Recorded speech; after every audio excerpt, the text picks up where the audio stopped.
Good morning students. आज हम हिंदी व्याकरण का पार्ट 2 हमारी वर्णमाला पढ़ने जा रहे हैं। आप जानते हैं हमारे मुंह से जितनी भी ध्वनियां निकलती है उनको जब लिखा जाता है तो वे वर्ण कहलाती है। ध्वनियों को जब लिखा जाता है तो वे वर्ण कहलाती है। और वर्ण भाषा की सबसे छोटी ध्वनि होती है और सबसे छोटी इकाई होती है। भाषा का सबसे पहले जब लिखना शुरू करते हैं तो हमें क्या सीखना होता है? वर्ण। देखिए पेज नंबर 64 पर आपको एक बच्चा दिखाई दे रहा है। वो बच्चा जब बोलना शुरू करता है तो एक एक वर्ण बोलता है, एक एक अक्षर बोलता है ना। तो इसी तरह से आ हा उन वर्णों को जब हम लिखते हैं, जो बोलते हैं और उसी को जब हम लिखते हैं तो वो वर्ण कहलाता है। दोनों के वर्ण अलग होते हैं ना। इंग्लिश में अल्फाबेट्स होते हैं ABCD, यस, और हिंदी में अ आ इ क ख ग। तो आज हम उसी के बारे में पढ़ने जा रहे हैं। जो वर्ण होते हैं उनको जब व्यवस्थित रूप से लिखा जाता है, वर्णों को जब व्यवस्थित रूप से क्रम से लिखा जाता है तो उन वर्णों के समूह को हम क्या कहते हैं? वर्णमाला। माला होती है ना, जब फूल बिखरे होते हैं लेकिन जब उनको हमको व्यवस्थित रूप से पिरो देते हैं तो बहुत सुंदर माला बन जाती है। इसी प्रकार से वर्ण बहुत सारे होते हैं और उनको जब हम व्यवस्थित रूप से क्रम से लिखते हैं तो वो हमारी होती है वर्णमाला। ये आपको दिख रही है? दिख रही ना? वर्ण बताइए, वर्ण कितने प्रकार के होते हैं? 2 प्रकार के, स्वर और व्यंजन। स्वर कितने होते हैं? 11। शाबाश, याद है आपको? यस। और व्यंजन कितने होते हैं? मुख्य रूप से व्यंजन 33 होते हैं, लेकिन कुछ अतिरिक्त व्यंजन भी होते हैं, उनके बारे में अभी हम पढ़ेंगे। तो अ आ इ उ री ए ऐ ओ औ 11 स्वर हो गए, है ना। और व्यंजन क ख ग घ ङ छ छ ज झ ञ ट ठ ड ढ ण त थ द ध न प फ ब भ म य र ल व श स ह तक होते हैं व्यंजन, है ना, जिनको हम गिनते हैं। उसके अलावा कुछ और व्यंजन भी होते हैं, उनके बारे में अभी हम पढ़ेंगे। तो स्वर और व्यंजन ये तो आपको पता है, यस। अब देखिए कुछ चिन्ह और भी होते हैं, जैसे इसे हम क्या कहते हैं? ये अनुस्वार। क्या है ये? अनुस्वार। इसका प्रयोग कब होता है, कैसे होता है, ये हम बाद में पढ़ेंगे। लेकिन जब हम और अह, एक और होता है अह, इसका नाम है विसर्ग। और जब इन दोनों को साथ में क्या कहा जाता है? अयोगवाह। याद आया आपको? यस। अब इन 2 के अलावा भी 2 मात्राएं और होती है सारे स्वरों की। अ को छोड़कर सभी स्वरों की मात्राएं होती, पता है आपको? यस। हम और अगले पार्ट में इसके बारे में जानकारी प्राप्त करेंगे, लेकिन अभी हमको पढ़ना है। इसके बाद एक और वर्ण होता है आ। यहाँ पर सिर्फ अर्धचंद्र लगता है। क्या लगता है? अर्धचंद्र। और इसका नाम है आगत स्वर। क्या नाम है इसका? आगत स्वर। क्यों है आगत स्वर? क्योंकि जब अंग्रेजी के शब्द हम हिंदी में लिखते हैं तो उन शब्दों पर इस चिन्ह का प्रयोग किया जाता है। समझ गए? शाबाश। अब इसके अलावा 2 होते हैं विशिष्ट वर्ण, ड और ढ। ये तो आपको वर्णमाला में दिखा, लेकिन इसके अलावा 2 वर्ण और होते हैं और इनके ध्वनि में कुछ ज्यादा अंतर नहीं होता है और लिखने में थोड़ा सा अंतर होता है। बिंदी लगती है इसके पीछे। इसकी पहचान हम कैसे करेंगे कि ये क्या है? ड जब शब्द शुरू होता है तो शुरू में लिखा जाता है, जैसे डगर, डमरू। तो जब शुरू में आता है तो कौन सा आता है? बिना बिंदी। समझ गए? ढोलक, ढ, है ना। लेकिन जब शब्द के बीच में वर्ण आता है तो वो बिंदी वाला होता है ना। सड़क ये आएगा, पढ़ाई ये आएगा, है ना। अब आता है आगत व्यंजन, दो और होते हैं। कौन कौन से? ज और फ तो हमने पढ़ा है, ज और फ ये तो हमने पहले ही पढ़ लिया, लेकिन दो होते हैं ज और फ। इसके उच्चारण में थोड़ा सा डिफरेंस है, वो ज्यादा नहीं है, लेकिन इनका प्रयोग क्यों किया जाता है? इनको भी हम क्या कहते हैं? आगत, आगत व्यंजन। ये आगत स्वर है और ये दोनों आगत व्यंजन है। आगत व्यंजन ये फारसी के शब्द जो होते हैं, उन शब्दों को जब हम हिंदी में लिखते हैं तब इन वर्णों का प्रयोग किया जाता है। अब आता है संयुक्त व्यंजन, च, त्र, ज्ञ और श।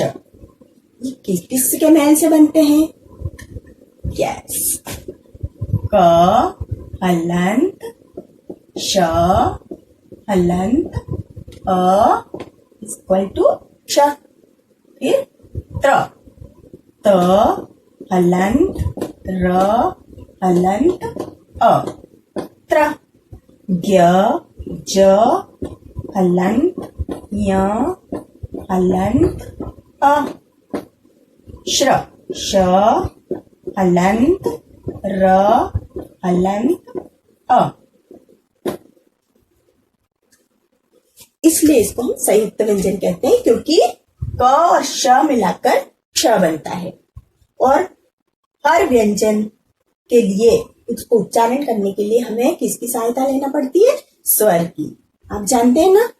यस, एक बार समझ लीजिए, स्वर जो होते हैं उनका अपना स्वतंत्र उच्चारण होता है, उनको किसी की सहायता नहीं लेना पड़ती है। लेकिन जब हम व्यंजन बोलते हैं तो व्यंजन को हम बोल नहीं सकते, उसको बोलने के लिए हमें किसकी सहायता लेना पड़ती है? स्वर की। देखिए बोलकर, कोई सा भी वर्ण बोलिए। क, अ आ रहा है पीछे? यस, त, अ, र, ज, श कुछ भी बोलते हैं तो हमें किसकी मदद लेना पड़ी? अ की। तो जो सारे व्यंजन होते हैं उसमें अ मिला हुआ रहता है। अ की मात्रा नहीं होती है, लेकिन वो सभी व्यंजनों के साथ मिला हुआ रहता है। लेकिन जब हम स्वर रहित व्यंजन लिखते हैं तो हमेशा हलंत लगाते हैं। ये जो छोटी सी तिरछी रेखा खींची जाती है, इसका नाम क्या है? हलंत। तो जब भी हम स्वर रहित व्यंजन लिखते हैं तो उसके नीचे हलंत लगाते हैं, और स्वर सहित लिखते हैं तो हलंत नहीं लगाते हैं, है ना। जिसे हमको सिर्फ क और श मिलाया तो क्ष बन गया, हलंत श इक्वल टू क्ष। कैसे? इसके नीचे हमने हलंत नहीं लगाया, तो ये जो अ है ये इसमें मिला। समझ में आ गया ना आपको? शाबाश। तो हमने आज क्या क्या पढ़ा, इसको हम एक बार एक वीडियो के साथ फिर से दोहराएंगे। बच्चों, जब हम बोलते हैं तब हमारे मुंह से भी कई ध्वनियां निकलती हैं ना। हमारे मुख से निकली ध्वनियों से ही भाषा बनती है। देखिए, पिता शब्द में ध्वनियां हैं पी जमा ता। इन ध्वनियों को और तोड़ा जा सकता है, जैसे प हलंत जमा छोटी ई जमा त हलंत जमा आ। अब इन ध्वनियों को हम और नहीं तोड़ सकते। ये सबसे छोटी ध्वनियां हैं। ये सबसे छोटी ध्वनियां ही वर्ण कहलाती हैं। समझ में आया ना? यानी कि जिस ध्वनि के टुकड़े ना हो सकें उसे वर्ण या अक्षर कहते हैं। अब हम सीखेंगे वर्ण के भेद। बच्चों, वर्ण दो प्रकार के होते हैं, एक स्वर और दूसरा व्यंजन। और हिंदी में 11 स्वर हैं। और वो कौन कौन से हैं? सुनिए। आ इ ई उ ऊ री ए ओ औ। इसी तरह हिंदी में 33 व्यंजन हैं। क ख ग घ ङ च छ ज झ ञ ट ठ ड ढ ण त थ द ध न प फ ब भ म य र ल व श श स ह। बच्चों, स्वर और व्यंजन मिलाकर हिंदी की वर्णमाला बनती है। इस वर्णमाला में सारे वर्ण एक निश्चित क्रम में होते हैं। बच्चों, स्वर और व्यंजन के अलावा हिंदी में 4 संयुक्त व्यंजन भी हैं। क्ष, त्र, ज्ञ, श्र। ये 2 व्यंजनों को जोड़कर बनते हैं, इसलिए इन्हें संयुक्त व्यंजन कहा जाता है। आइए देखें कि ये चारों संयुक्त व्यंजन कौन कौन से व्यंजनों को जोड़कर बनते हैं। क्ष, क हलंत जमा श हलंत जमा अ। त्र, त हलंत जमा र हलंत जमा अ। ज्ञ, ज हलंत जमा न्य हलंत जमा अ। श्र, श हलंत जमा र हलंत जमा अ। हिंदी भाषा में ड, ढ, ज, फ इन वर्णों का भी प्रयोग होता है। ये वर्ण ड, ढ, ज, फ के नीचे बिंदी लगाकर बनाए जाते हैं। आइए इनका सही उच्चारण सीखें। ड, डमरू पकड़। ढ, ढोलक पढ़। ज, जल जमीन। फ, फूल फिल्म। बच्चों, क्या आप इन वर्णों को पहचानते हैं? जी हाँ, ये हैं अंग और अह, यानी अनुस्वार और विसर्ग। ये भी हिंदी वर्णमाला के अंग हैं। ये दोनों स्वरों के ठीक बाद आते हैं। इन्हें आयोगवाह कहते हैं, क्योंकि ये ना तो स्वर हैं और ना ही व्यंजन। है ना मजे की बात? आइए इनके बारे में और जानें। अंग यानी अनुस्वार, इसका चिन्ह है ये।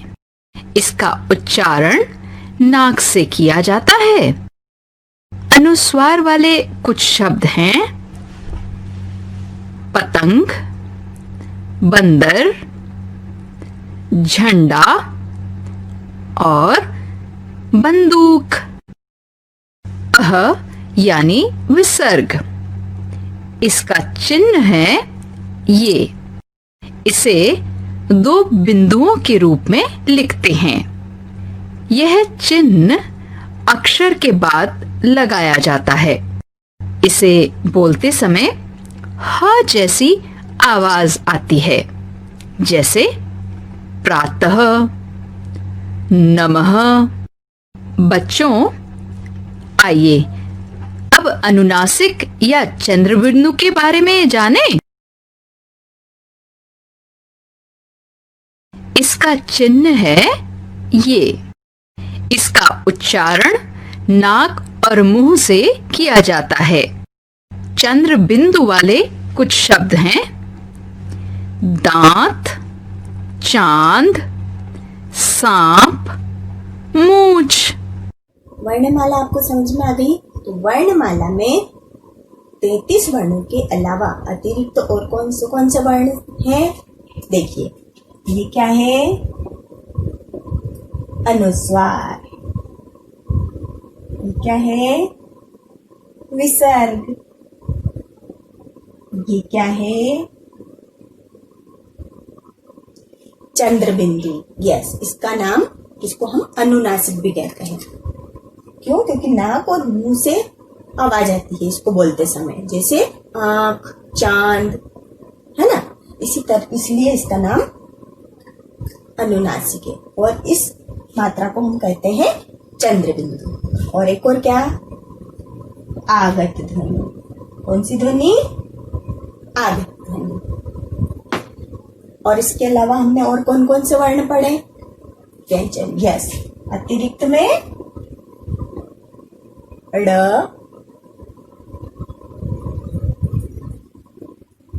ढ़ और यस स, फ। और कौन से वर्ण व्यंजन थे? 4 संयुक्त व्यंजन। कौन से? क्ष, त्र, ज्ञ और श। क्लियर? अब आपकी बारी, पेज नंबर 66। वर्णमाला के अनुसार पहले या बाद में आने वाला वर्ण लिखकर दी गई जगह में स्वर या व्यंजन भी लिखें। देखिए आप, ज से पहले क्या आएगा? छ, द के बाद ध, न से पहले र। ये सब क्या है? व्यंजन वर्ण। उ से पहले बड़ी ई, ए के बाद आई, ए, री, ये सब स्वर वर्ण।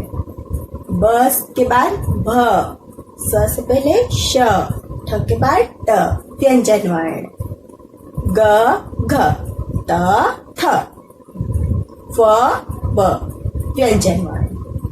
आ से पहले अ, औ से पहले ओ, बड़ी ई के बाद छोटा ऊ, ये सब स्वर वर्ण। नंबर 2, संयुक्त व्यंजन बनाएं। अभी हमने सीखा था क, श, क्ष, तर, त्र, ज, ञ, ज्ञ, शर, श्र। नंबर 3, सही शब्द चुनकर खाली स्थान में लिखिए। भाषा की सबसे छोटी ध्वनि क्या कहलाती है? वर्ण। हिंदी भाषा में 2 प्रकार के वर्ण हैं। कौन से? स्वर और व्यंजन। निश्चित क्रम में लिखे गए वर्णों के समूह को हम क्या कहते हैं? वर्णमाला। क्या नाम है हमारे पाठ का? हमारी वर्णमाला। आगत स्वर है या व्यंजन? अ, स्वर। ड, ढ, ढ लिखकर शब्द पूरे करें। सड़क। अभी हमने पढ़ा था, जब भी ड शुरू में आता है तो बिंदी नहीं रहती, लेकिन जब बीच में आता है ड तो बिंदी रहती है। सड़क, बिंदी वाला। ढोलक, बिना बिंदी का। क्यों? क्योंकि ये शब्द के शुरू में आ रहा है। सीढ़ी, बीच में आ रहा है, पीछे आ रहा है, इसलिए बिंदी वाला। पेड़, ड़, क्योंकि ये बाद में आ रहा है, इसलिए बिंदी वाला। डमरू, ड शब्द के शुरू में आ रहा है, इसलिए बिना बिंदी वाला। कढ़ाई, बिंदी वाला। तो मुझे आशा है कि आपको वर्ण और वर्णमाला समझ में आ गई होगी। अगले पाठ में हम मात्राएं पढ़ेंगे। वंदे मातरम।